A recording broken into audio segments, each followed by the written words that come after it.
तो अभी यहाँ हम डिस्कस कर चुके हैं, अगर अपने पास मिक्सचर है वीक एसिड का स्ट्रॉन्ग एसिड का, तो हमको ध्यान रखना होगा कॉमन आयन इफेक्ट केवल काम करेगा वीक एसिड में और उसका डिग्री ऑफ डिसोसिएशन कम हो जाएगा, बहुत कम डिसोसिएट करेगा in presence of strong acid.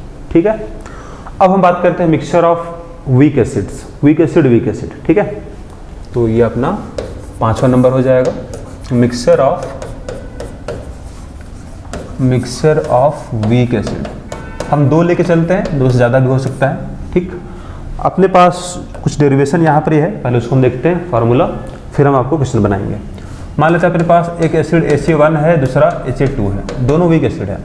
Concentration इसका मान लो इनिशियल C1 है, इसका C2 है, इसका डिग्री ऑफ डिसोसिएशन मान लेते हैं α1 है, इसका α2 है। ओके, अब अगर ये डिसोसिएट हो रहा है तो पहले आप रिएक्शन लिख के देखिए। इसका कंसंट्रेशन C1 था, 0 था इनिशियली, इक्विलिब्रियम पहुंचने के बाद C1 माइनस C1 α1, ये तो हो गया पहला एसिड का। दूसरा एसिड भी इसी तरह से आप लिख सकते हो, HA2, तो यहाँ H+ बनेगा, A2- बनेगा, T = 0 में कंसंट्रेशन है ना, इनिशियल लिख दो पहले, फिर T = इक्विलिब्रियम पर C2- C2α2 और C2α2। No problem. ठीक है, चलिए अब इसका मान लेते हैं इक्विलिब्रियम कांस्टेंट, पहले वाले का इक्विलिब्रियम कांस्टेंट Ka1 है, इसका इक्विलिब्रियम कांस्टेंट Ka2 है। ठीक, अब यहाँ एक बात आप नोट कर लेना, बिकॉज यहाँ दोनों अपने पास वीक एसिड का मिक्सचर है, तो यहाँ भी कॉमन आयन अपने पास दिख रहा होगा H+ और H+, तो बोलोगे common ion effect will operate on both weak acid.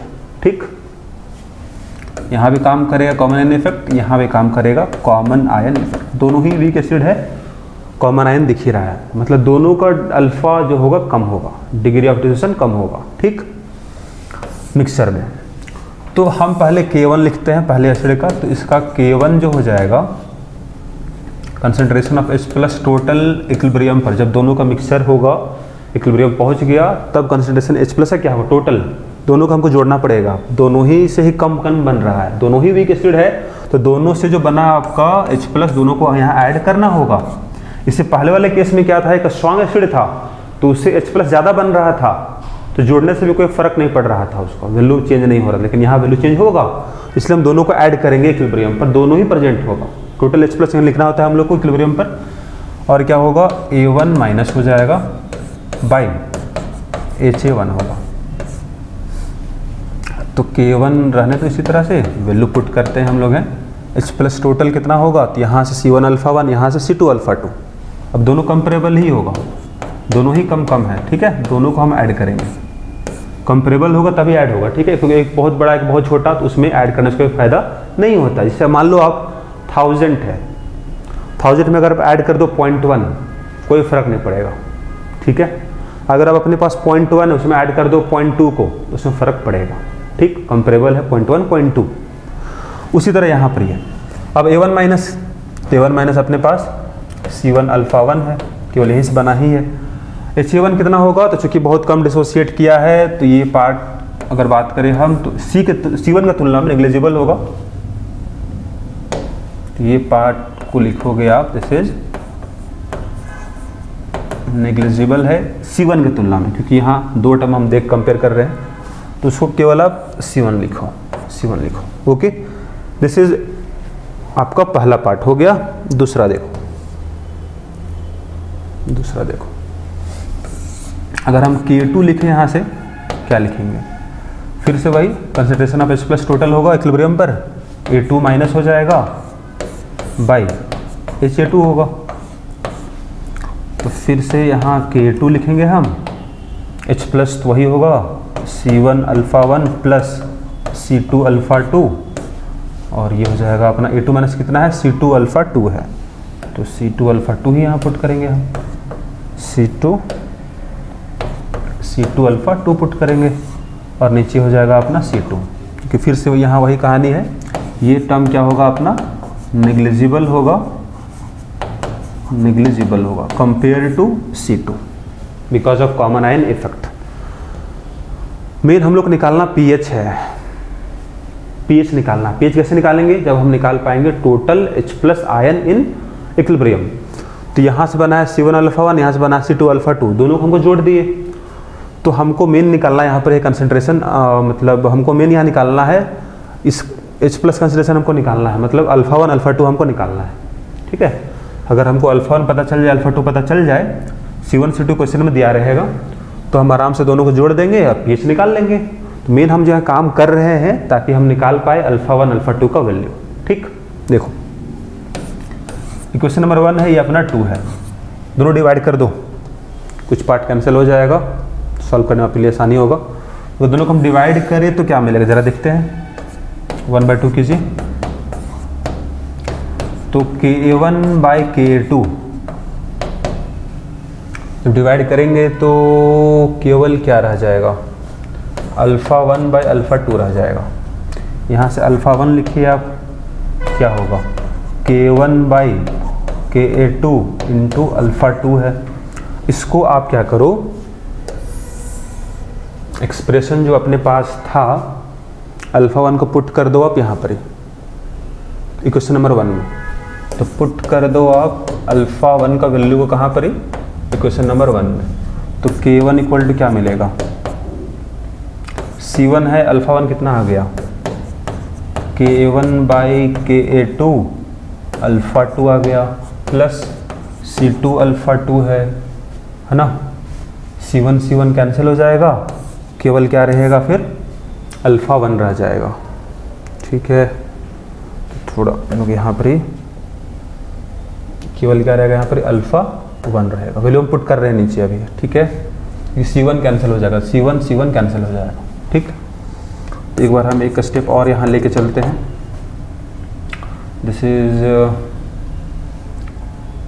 C1 है ना, K1/K2 α2 है, प्लस दिस इज C2α2 है, इसका वैल्यू पुट कर दो आप α1 का, K1/K2 α2 है।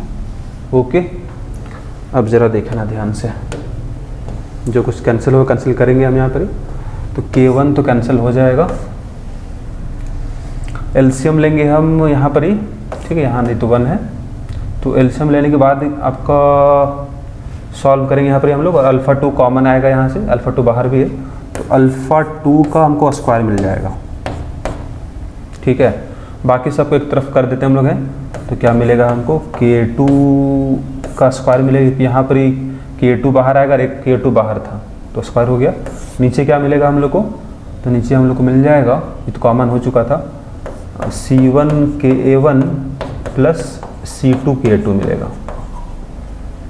ये हमको α2 का स्क्वायर मिला, तो यहाँ से α2 कितना मिलेगा, α2 मिलेगा Ka2/√K1 C1 plus Ka2 C2 मिलेगा।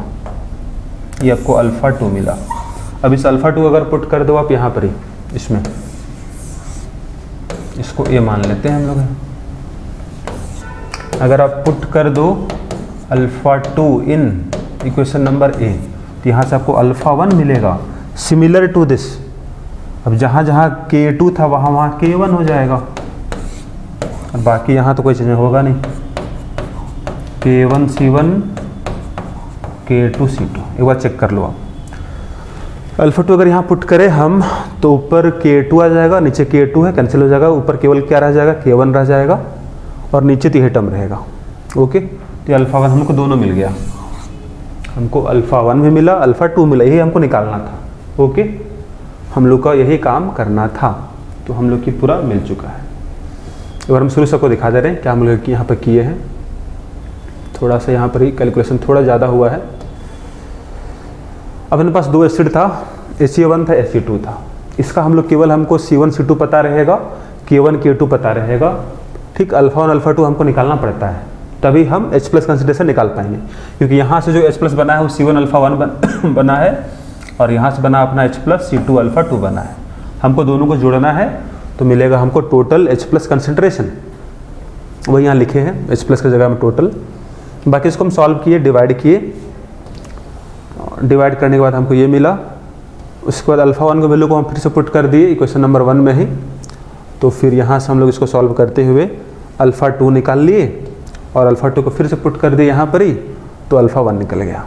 दोनों हम लोग निकाल चुके। अब क्या किया जाए, हमको तो निकालना था H+ कंसंट्रेशन, तो निकालते हैं H+ कंसंट्रेशन कितना हुआ इक्विलिब्रियम पर टोटल C1α1 प्लस C2α2, यही तो हमको निकालना था।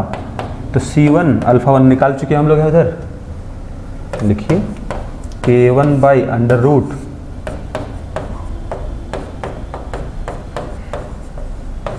ये रहा, प्लस C2α2 भी निकाल ही चुके हो आप, अंडर रूट में तो सेम ही है, ये हो गया, खत्म हो गया। एलसीएम दोनों कर लोगे तो सेम ही आएगा, K1C1 plus this is K2C2, ऊपर भी वही है ना, ऊपर भी वही है, K1C1 प्लस K2C2 है। दिस इज H+ कंसंट्रेशन, ये हमको निकालना था, मेन हमको pH निकालना था। तो यहाँ से क्या मिल जाएगा आपको, under root K1C1 plus K2C2 मिल जाएगा। तो this is our H+ concentration. अगर अपने पास 2 वीक एसिड का मिक्सचर है, डायरेक्टली हम ये फॉर्मूला इस्तेमाल कर सकते हैं। इतना जो हम यहाँ काम किए, इतना जो हम यहाँ डेरिवेशन किए, ये आपको बार बार नहीं करना है, ठीक है। एक बार हम निकाल दिए α1 α2, दोनों को ऐड करके हम H+ निकाल दिए हैं आपको। डायरेक्टली केवल आप इसको,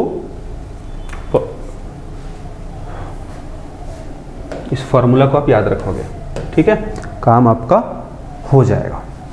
अगर 2 एसिड था तो ये किया, अगर 2 से ज़्यादा एसिड होगा तो उसको भी हम ऐड कर देंगे। देखो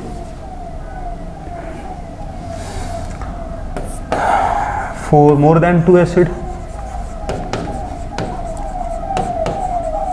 अगर 2 एसिड है ना से भी ज़्यादा अगर अपने पास वीक एसिड है तो H+ टोटल जो हो जाएगा, अंडर रूट समेशन करोगे आप किसका, यही तो करना आपको है, समेशन हो गया I का वैल्यू 1 से n तक जितना भी अपने पास एसिड होगा सबको हम, लेकिन वीक एसिड, ठीक है, 2 और more for more than 2 weak acids, ठीक है, वीक एसिड के लिए हम निकालें more than 2 weak acid, okay. 3 4 जितना हो उसको हम ऐड कर देंगे, तो मेरा H+ निकल जाएगा टोटल, फिर pH निकाल देंगे हम, नो प्रॉब्लम। अब यहाँ पर एक और नोट, एक तो ये हो गया अपने पास। दूसरा, अगर वाटर का H+ भी हमको इसमें कंसिडर करना पड़े, क्वेश्चन कहीं पर बोल दे आपको कि consider H+ of water also, तो उसको भी हम यहाँ पर ही H+ बिकॉज ऑफ वाटर को यहाँ कंसिडर हम कर सकते हैं, ओके। कैसे, चलो उसको भी देख लो। आपको हम बताए हैं K ऑफ वाटर कितना होता है, दिस इज KW/C होता है। तो बताओ KW कितना आ जाएगा, K × C आ गया। तो यहाँ देख सकते हो आप, जिस तरह यहाँ हम K × C कर रहे हैं हर एक एसिड के लिए। अगर यहाँ 2 एसिड था, K1C1 K2C2, ये फॉर्मूला अगर याद करो आप, तो ये फॉर्मूला को बताए थे वीक एसिड के लिए। आप अगर एक सिंगल अगर वीक एसिड अपने पास होगा और उसका अल्फा अगर कम है 5% से, 0.05 से कम अगर अल्फा था, तो कितना आया था आपका H+ under root K × C आया था। यहाँ भी वही आ रहा है, यहाँ 2 एसिड था, दोनों ऐड किए, 2 से ज़्यादा होगा उसको भी ऐड किए। अगर वाटर का भी आपको लेना है H+ को, if H+ due to water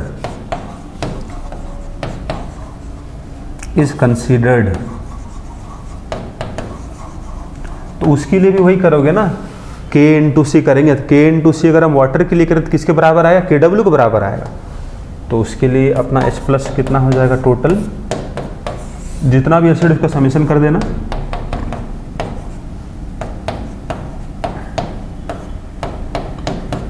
plus क्या हो जाएगा, KW हो जाएगा वाटर के लिए, ठीक। वाटर का K × C किसके बराबर होता है, KW के बराबर, तो उसको हम यहाँ लिख दिए, okay. So this is our final result, इसको आप याद रखोगे। अगर वाटर का करना है तो वाटर के लिए KW आप ऐड कर देना रूट के अंदर में, अगर नहीं लेना है तो केवल यहाँ तक में आंसर आ जाएगा आपका। क्वेश्चन में अगर बोला रहेगा तभी इसको काम करोगे, नहीं बोला है केवल हम यही काम करेंगे। ओके, वैसे भी क्वेश्चन देख के आपको पता चल जाएगा कि इसको लेना है कि नहीं लेना है। अगर कंसंट्रेशन ऑफ H+ जो आ रहा है वीक एसिड से और वाटर से जो आ रहा है H+ वो कंपेरेबल है तो ऐड करते हैं, अगर कंपेरेबल नहीं है तो ऐड नहीं करते हैं। अगर H+ बिकॉज ऑफ वाटर बहुत कम आ रहा है तो उसको जोड़ने से कोई फर्क पड़ेगा नहीं आंसर में। ठीक, चलो क्वेश्चन यहाँ सॉल्व करते हैं हम लोग। तो we have a problem, we can see the question. 2 weak acid अपने पास दिख रहा है, आइए देखते हैं। अपने पास 2 वीक एसिड है। एक HA1 है जिसका इक्विलिब्रियम कांस्टेंट आपको दिख रहा होगा, काफ़ी कम है, 10⁻⁻5 है। दूसरा है ये, दोनों वीक एसिड है, ये भी वीक एसिड है और ये भी वीक एसिड है, दोनों वीक एसिड है, मिक्सचर है, दोनों पे काम करेगा कॉमन आयन इफेक्ट। आपको निकालना है H+ कितना होगा, √ K1C1 plus K2C2। Directly we can use the formula, पूरा डेरिवेशन हमको अब यहाँ करना नहीं है। तो K1 कितना है, K1 है 10⁻⁵, C1 कितना है 0.1 है, K2 कितना है, तो K2 अपने पास 4 10⁻⁵ है, 0.2 है। तो we can get the answer, 10⁻⁵ है, 10⁻⁻6 हो जाएगा, इधर 8 होगा, 10⁻⁻6 होगा, 3 10⁻⁻3 हो जाएगा। H+ निकल चुका है तो pH भी निकल जाएगा। H+ निकल गया, अब निकालना आपको H- है, नो प्रॉब्लम। KW/H+ होता है, फॉर्मूला बता चुके हैं।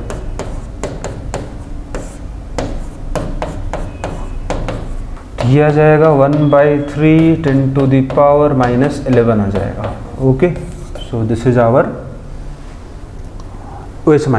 आपको निकालना था A1- भी निकालना था, A2- भी निकालना था, नो प्रॉब्लम। तो उसके लिए हमको A1- के लिए करना ये होगा कि हम उस एसिड का इक्विलिब्रियम एक्सप्रेशन लिख लें। K1 इक्वल टू क्या होगा, H+ हो जाएगा, A1- होगा और HA1। चूँकि यहाँ काम कर रहा है कॉमन आयन इफेक्ट, है ना, तो एजम्पशंस जो लिए हैं वो तो हम लोग यहाँ पर ही ध्यान में रखेंगे। ठीक है, K1 का वैल्यू 10⁻⁵ है, H+ जो निकाले हो वही पुट करो, और ये तो आपको निकालना है HA1, तो वही जो पहले का कंसंट्रेशन जो लिया गया होगा, नेग्लिजिबल चेंज होगा, तो 0.1 लिया गया था, तो 0.1 यहाँ पुट कर दो आप, ये आपको यहाँ से मिल जाएगा, A1- मिल जाएगा। कितना मिलेगा, तो ये भी 1/3 इधर आ गया, डेसिमल हटाएंगे तो ऊपर 10 हो जाएगा, 10⁻⁻2, फिर ये 10⁻⁻3 हो जाएगा। ओके, और अगर आपको निकालना होगा कंसंट्रेशन किसका, A2- का, तो सेम वही काम करोगे आप, दूसरे वाले एसिड के लिए लिखोगे आप expression of equilibrium constant, H+ यही पुट हो जाएगा, तो वहाँ से आपका A2- कंसंट्रेशन निकल जाएगा। ओके, आइए हम लोग देखते हैं एक और क्वेश्चन।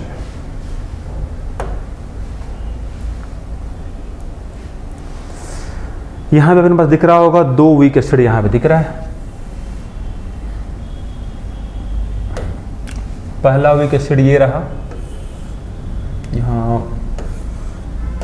HA1 है, दूसरा वीक एसिड ये रहा HA2, दोनों का आपका दिया हुआ है K का वैल्यू, आपको निकालना है H+। निकालिए H+। अगर दोनों वीक एसिड है तो वही K1C1 प्लस K2C2 हो जाएगा। K1 कितना है, 10⁻⁻5 है, C1 कितना है, 0.1 है, K2 4 10⁻⁻9 है, और ये अपना 0.2 है। तो यहाँ से आप देख सकते हो ये बहुत ही कम आने वाला है सेकंड वाले एसिड से। तो ये जब सॉल्व होगा तो आएगा 10⁻⁻6 हो जाएगा इधर, और ये तो काफ़ी कम आने वाला वैल्यू देख सकते हो आप, 10⁻⁻10 हो गया। 10⁻10 नेग्लिजिबल है कंपेयर टू 10⁻6, ठीक है। तो ये टर्म क्या हो गया अपने पास, नेग्लिजिबल हो गया, ये नेग्लिजिबल हो गया। तो 10⁻6 ही केवल रहेगा, तो 10⁻³ आ गया। ओके, H+ निकल चुका है आपका, OH- निकाल ही लोगे, कोई दिक्कत है नहीं आपको। हम निकाल रहे हैं आपको A1- निकालना, तो उसके लिए आपको एसिड का इक्विलिब्रियम एक्सप्रेशन लिखना होगा, तभी हो पाएगा। तो फिर इधर से K है ना, H+ हो जाएगा, A1- होगा और Ha1 होगा।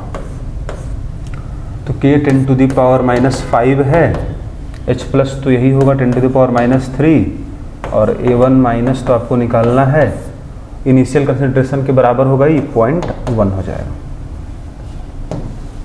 सॉल्व कीजिए, कितना आ रहा है,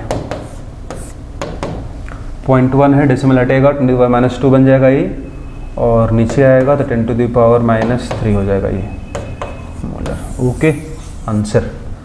इसी तरह से आप A2- निकाल सकते हो आप सेकंड वाले एसिड का इक्विलिब्रियम एक्सप्रेशन लिख के, है ना, नो प्रॉब्लम। तो हम बात कर लेते हैं अपना एसिडिक सॉल्यूशन का लास्ट पार्ट, दैट इज अगर अपने पास पॉलीप्रोटिक वीक एसिड हुआ तो उसका pH कैसे निकालें। ओके, देखिए, पॉलीप्रोटिक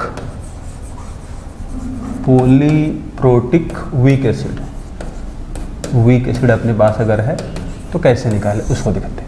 पॉलीप्रोटिक मतलब क्या होगा, इसका मतलब प्रोटॉन एक से ज़्यादा, H2S है, H3PO4 है, ये सब अपना एग्जाम्पल किसका हुआ, वीक एसिड तो है ही, और पॉलीप्रोटिक मतलब प्रोटॉन एक से ज़्यादा है।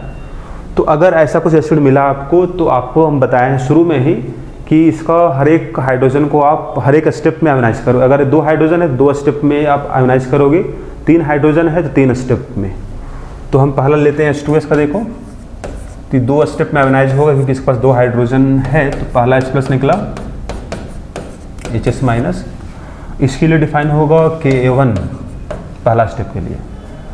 दूसरा स्टेप हम जब दिखाएंगे डिसोसिएट होगा, H+ बनेगा और S-2 बनेगा, दिस इज Ka2 होगा इसके लिए। और ये आपको हम बता चुके हैं कि Ka1 वैल्यू काफ़ी ज़्यादा होगा Ka2 के तुलना में, ठीक है। वैल्यू कितना होता है तो हम H2S के लिए बता दे रहे हैं ताकि आप कंपेयर कर सको कितना ज़्यादा होता है। देखो H2S का हम बता दे रहे हैं, देखो ये काफ़ी ज़्यादा है इसके तुलना में, ठीक।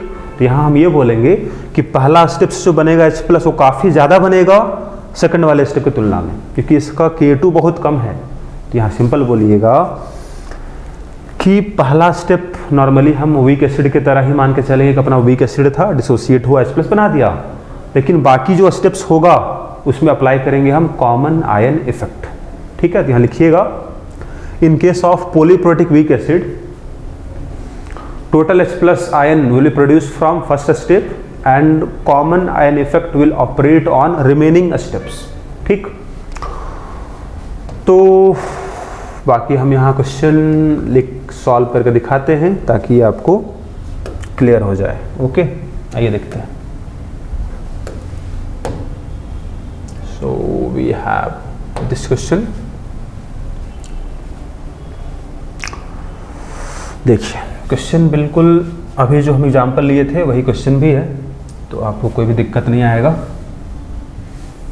देखिए H2S है, K1 दिया हुआ है, K2 दिया हुआ है। ओके, आपको निकालना है कंसंट्रेशन ऑफ H+ क्या होगा। तो हम बोले आपको पहला स्टेप से आपको मिलेगा, तो पहला स्टेप इसका जब डिसोसिएट हुआ तो यहाँ पर ही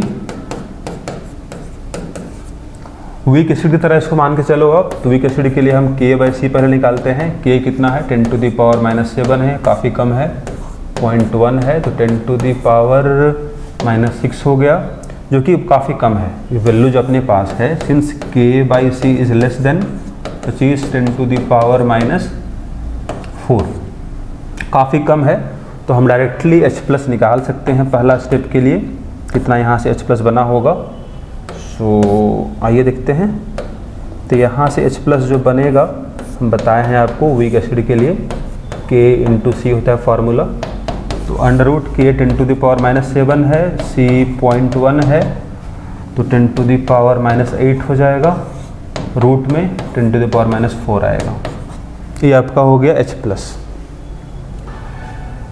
निकल चुका है, नो प्रॉब्लम। आपको निकालना था HS माइनस भी, उसके लिए आपको इक्विलिब्रियम एक्सप्रेशन लिख सकते हो या फिर डायरेक्टली भी बता सकते हो आप, दोनों बराबर ही बना होगा पहला स्टेप में, है ना। अगर आपको एक बार दिखाना है तो आप दिखा लो K1 करके, H प्लस होगा, HS माइनस होगा, नीचे H2S हो जाएगा, ठीक है। तो K1 तो पता है 10⁻⁻7 हो जाएगा, H प्लस 10⁻⁻4 है, तो यहाँ से आप लिखोगे दिस इज HS माइनस हो जाएगा और नीचे H2S कंसनट्रेशन कितना होगा, देख ही रहो कि बहुत कम डिसोसिएट हो रहा है आपका, K वैसे बहुत कम है ना। तो H प्लस भी बहुत ही कम बन रहा है, 10⁻⁻4 ही बन रहा है, ठीक। तो मतलब बहुत कम डिसोसिएट हुआ, मतलब हम जो कंसनट्रेशन इसका इनिशियल था वही यहाँ लिख सकते हैं, कोई दिक्कत नहीं है। तो 0.1 यहाँ लिख दोगे आप।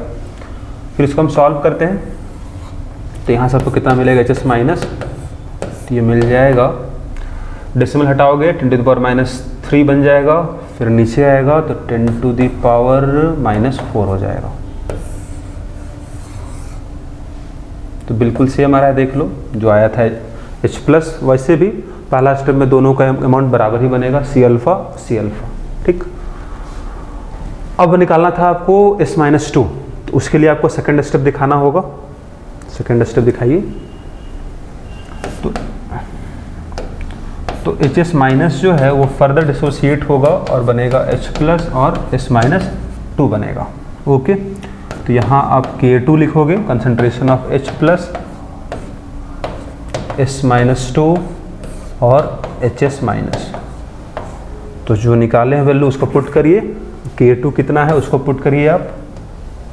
तो K2 10⁻⁻14 है और H प्लस तो आप 10⁻⁻4 निकाल चुके हो, ये तो आपको निकालना है, और ये भी 10⁻⁻4 है। तो देख ही रहे हो आप कितना आएगा इसका वैल्यू, कैंसिल हो जाएगा ये सब। तो S-2 कितना आ रहा है आपका, 10⁻⁻14 आ रहा है, जो बहुत ही कम है, देख सकते हो आप, काफ़ी कम है, ठीक। चलो ये हो गया अपने पास। अगर एक वीक एसिड होगा, अगर एक पॉलीप्रोटिक वीक एसिड होगा तो ऐसे निकालेंगे। अगर उसमें हम सपोज अगर मिला दिया स्ट्रॉन्ग एसिड भी, तो टोटल H प्लस बनेगा from strong acid and common and effect will operate on all steps of weak polyprotic acid. Question इसमें भी देख लो आप, पहले इस पॉइंट को हम लिख देते हैं आपको, देखिए।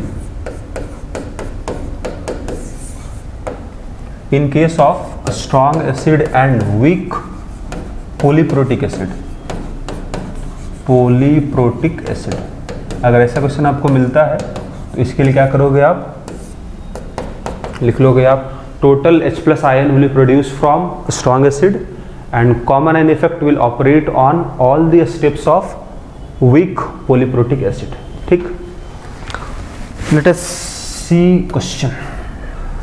यहाँ अगर देखें आप तो अपने को वीक एसिड मिलेगा,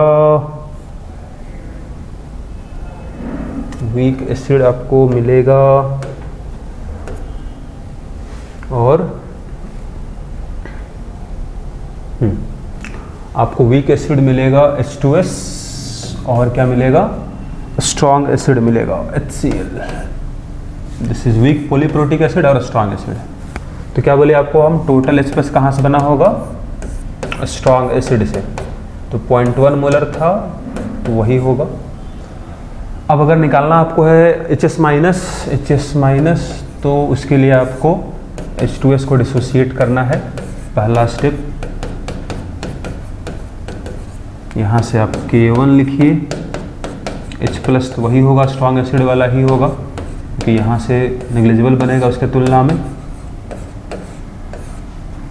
K1 10⁻⁻7 दिया गया है, ठीक है, 10⁻⁻7। H प्लस तो वही होगा 10⁻⁻1। HS माइनस निकालना है, बहुत कम डिसोसिएट हुआ है, तो कंसंट्रेशन इसका 0.1 था, 0.1 ही रहेगा। 0.1 कट गया, तो यहाँ से कितना मिल गया आपको HS माइनस 10⁻⁻7। देख लो काफ़ी कम बन रहा है। अगर आपको सेकंड निकालना है तो फिर से सेकंड स्टेप इसका लिखो और वहाँ से निकाल लो आप। H प्लस यही पुट होगा। ओके, तो H प्लस कंसंट्रेशन जब इसका निकालोगे आप तो 2.5 10⁻⁻2 आएगा। पहला स्टेप से आ जाएगा। ठीक है, बाकी सब आप निकाल के देख लेना। ओके, अब यहाँ 3 इसके पास H प्लस आयोनाइजेबल है, तो 3 स्टेप में आप रिएक्शन को दिखाओगे। ठीक, ओके, थैंक यू।